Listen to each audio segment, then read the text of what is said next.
Anastasia Edwards, and I'd like to tell you a little bit about myself.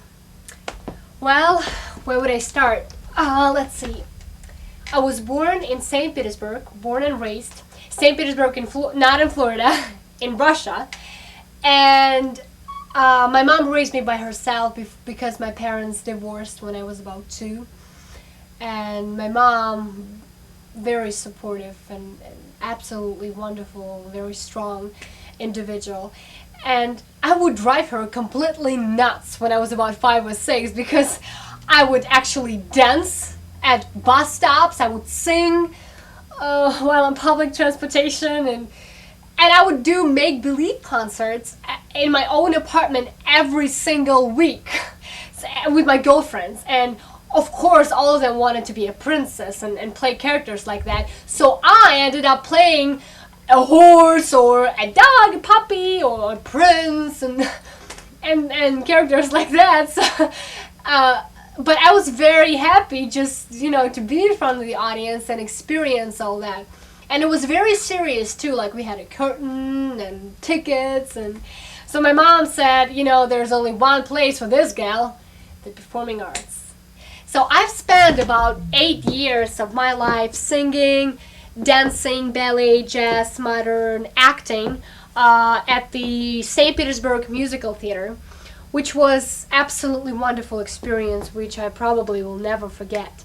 And it was during the high school, and in high school, all my teachers used to say, you're the kind of person who would always speak your mind and be very honest and caring and about other people.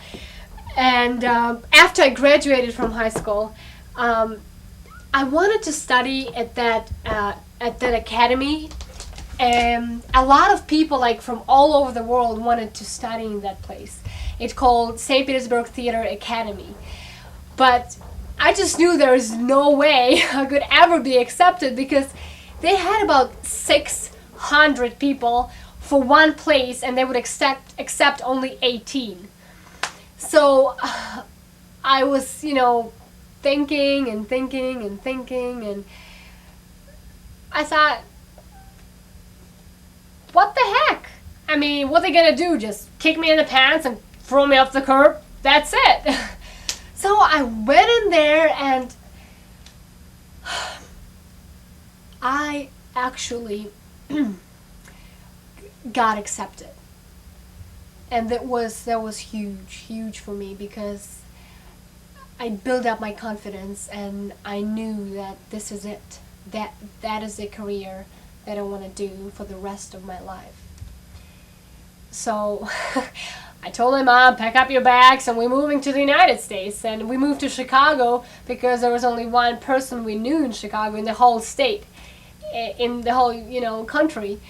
So when we moved here, for the first half a year was kind of difficult because I didn't really speak English, and I was actually thinking they were teaching me Japanese back there in Russia because it's completely different. The slang, the accent, culture, totally different. But I set the goal. I was working very hard to be able to communicate, and eventually I was fortunate enough to find the Chicago Actors Studio.